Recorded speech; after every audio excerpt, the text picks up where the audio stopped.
Hello, Culture Matters podcast. We are back again with another 30 days of thought.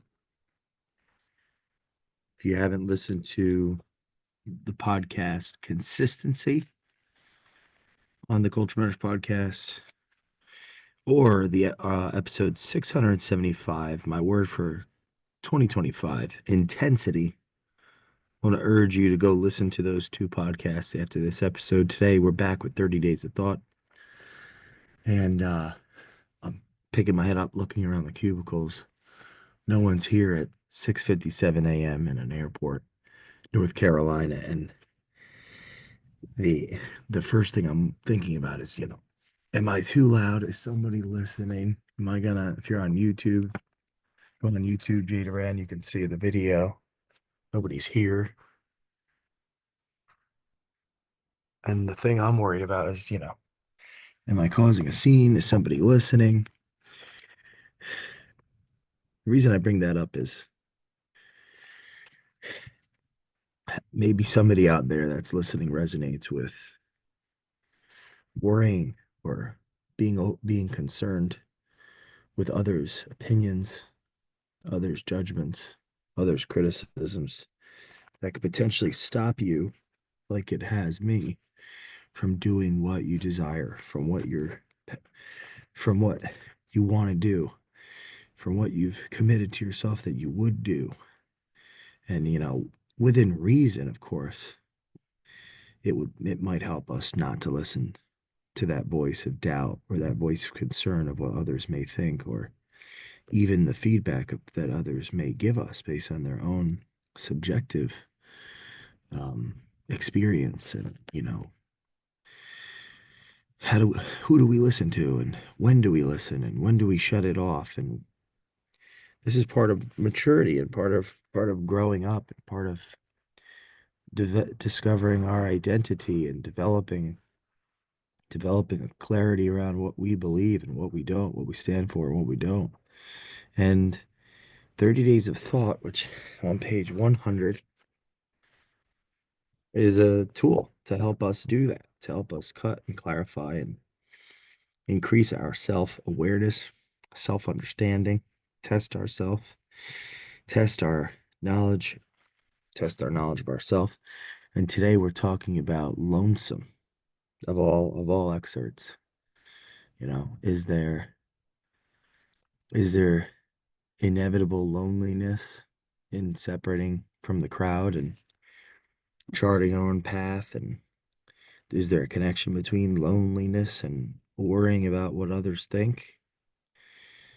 At some level psychologically, if I'm worried or if we're overly concerned and whatever others think, could that separate ourself from ourself, in the sense that we separate ourself from our potential or our purpose or who we really are and what we actually desire, to the point where no matter how many people clap or how many people follow or how many people admire or how many people give us praise, to us it's false praise, because we're not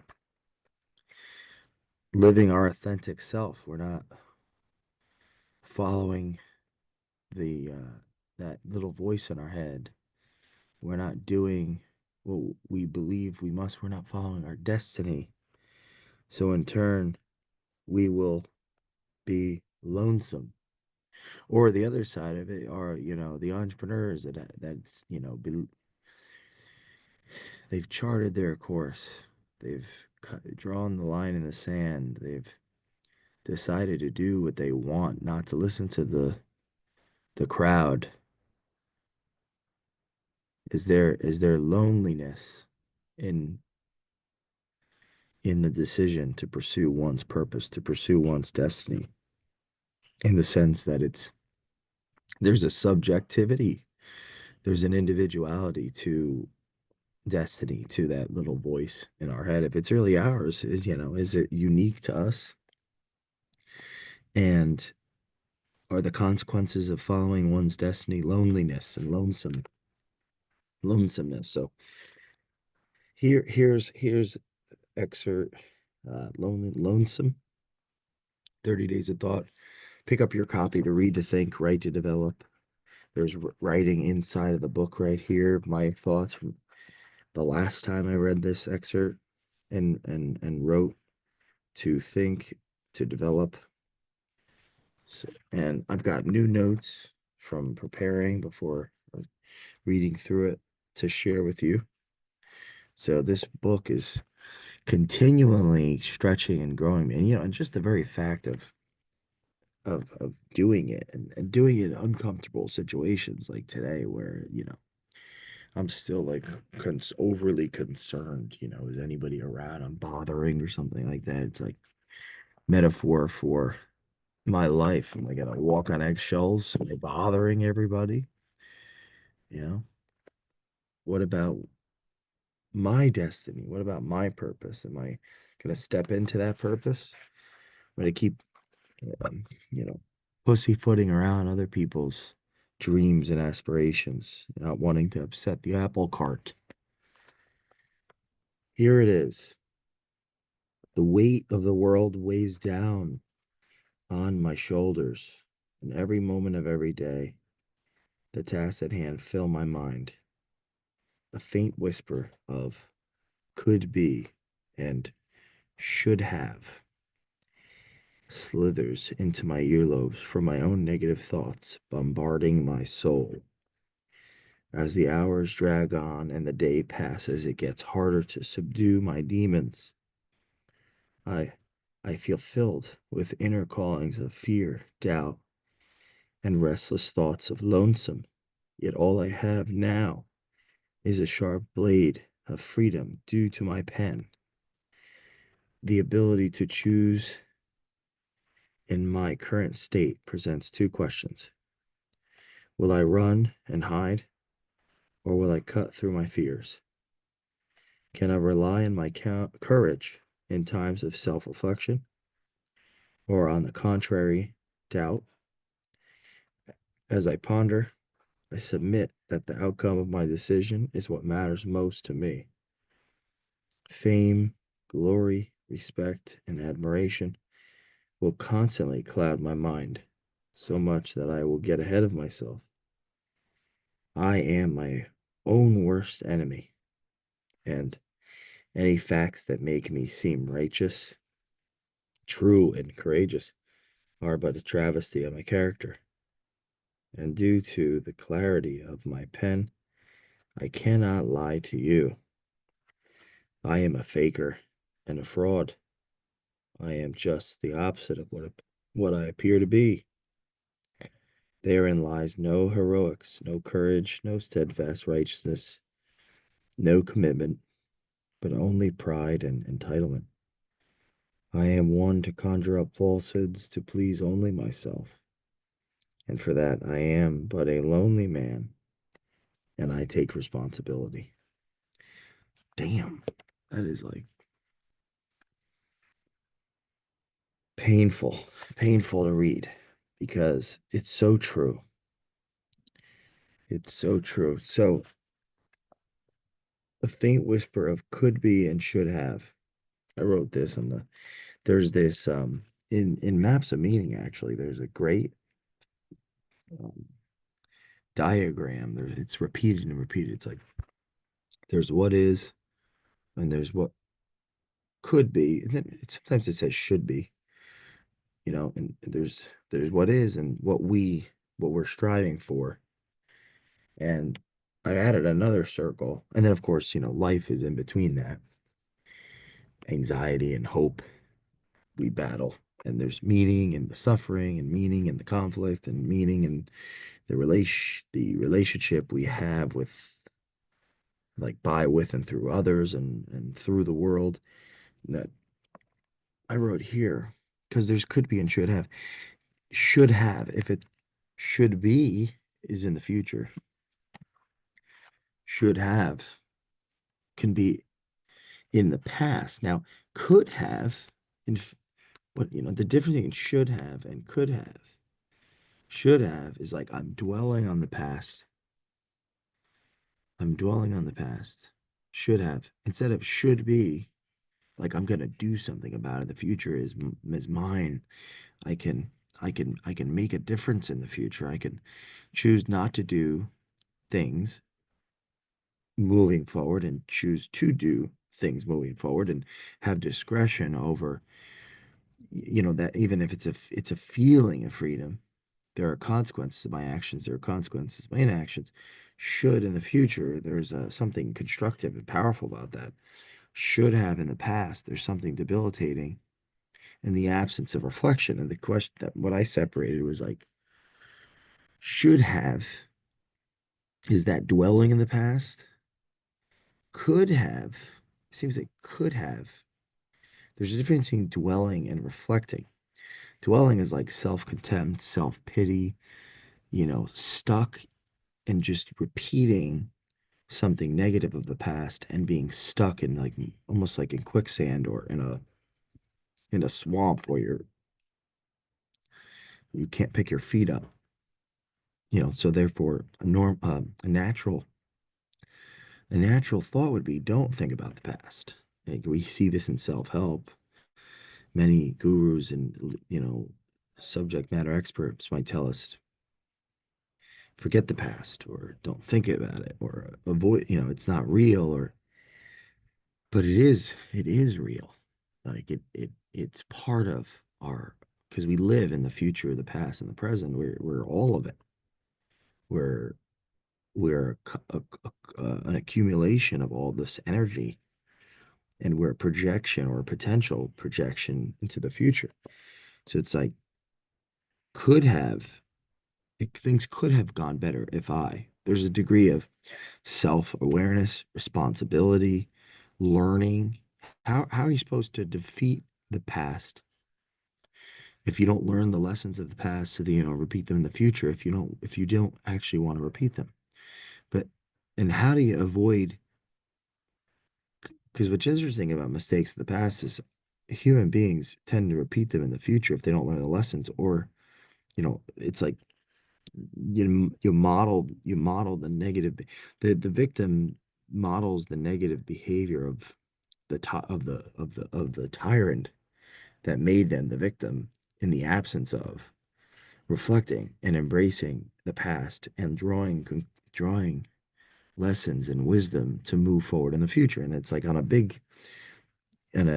meta level, maybe that's what religions and theological deities, and that's what they do for the human spirit. It's like give us they're like a cultural, mm, they're like a it's like a physical, superimposed physical representation of conscience or something. I'm not really saying this the way I want to say it, but it's like a reminder every day or every week what not to do, what to do. So we can learn from the past, right? Should have done this. Instead of it's like, what if faith and theology and re- religions, they help us go in the could have so we can move forward in the future and focus on what should be and do something constructive and do something good because they're helping us learn from the past because it's not just there's an individual past, our individual, like everything that's ever happened in our life we could learn from things that where we fail we can learn from those things and actually the interesting awesome part about life is that our future successes be what if they have a relationship of power that has to do with the failures, with the adversities, right? The things that didn't go right. That's information, that's data, that's energy that if we're courageous enough to draw from, courageous in the sense that it could break us and destroy us to be because to look in the past we have to be self-aware because part of our self is in the past. It's the past and the future that make the present because our present actions and interaction have a relationship with our self-awareness, which is that mosaic of the past and the future. That's where vision planning comes in. Um, thinking about the future, and because thinking about the future forces us to look at our present and be honest with ourselves, and that is a combination of who's in our life and what we know and what we know, what we think we don't know, and what we how can you know what you don't know? You can't know what you don't know. You can, because if you don't know it, you don't know it. But you can know. You can think you know what you don't know. You can have a vague understanding what you don't know. I guess you can know that you don't know. I don't know how deep you can know that you don't know something if you don't know it, but you can believe that you don't know. Yeah, and that's it. And there's a degree of, and the recognition that we don't know things, is a pathway to faith to operate in a certain way into the future. So anyway, where I'm going with this is the should have and the could be. The should have and the could be. Instead of the should have can be a gateway to could have, which is reflection, which is learning, and there's a relationship with the pain and suffering that we endure in life, and the formula, the ingredients to succeed degree, at a higher degree in the future. Whatever the context is, whatever we are striving to create or do, if we can have the courage to embrace the past and think about the future and envision the future, and we'll be in a position to audit the present, and or what we consider the present, and every one and thing and whatever drama we're playing out puts us in a position to make a plan now where our word is on it, and that will help us be more um, capable of leading and constructing the world as we move forward. And I guess a big part of this is being better leaders to the people in our lives, so that they can rely on us and count on us, and our word has meaning and significance, and is like a light in the dark for others. Because how I'm just talking about myself here, but how can we not all at some degree be afraid and doubtful and caught in the past, because the past is a part of our story.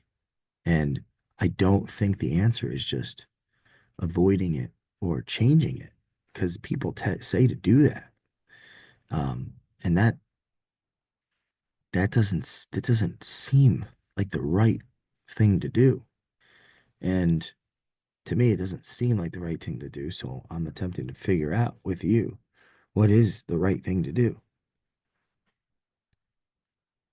And this is what I'm doing with 30 Days of Thought. This is the point of the book, to reread. So, as I conclude this episode, as the hours drag on and the day passes, it gets harder to subdue my demons. I feel filled with inner callings of fear, doubt, and restless thoughts of lonesome. Yet all I have now is a sharp blade of freedom. So, writing, there's a therapy to writing. There's a catharsis. There's a cutting away. There's a, if you're, it's almost like all the wildness in our head is being put on the paper, and we can see what we think, and there's it's going to help us become more clear on what we're missing that we can't see because we're so close to it. Right here, it's like, the adage, you can't see the picture because you're in the frame. Well, writing is that separation, so you're not in the frame anymore. The writing is on the page. So you're separating yourself from the frame. You're taking yourself out of the frame. And you can look at yourself on the paper. And that's one of the reasons writing is so helpful. Writing our thoughts and writing books and writing diaries and meditations on our life is helpful because it's separating what's so thin, thinly pressed together that we can easily overlook in the chaos of reaction and striving and attempting to survive and live and make hay in the world. So if you're not in 30 Days of Thought, I challenge you. Pick up the book, read the thoughts, write your thoughts, share your videos, and please leave us a review on the Culture Matters podcast. And I will see you next time.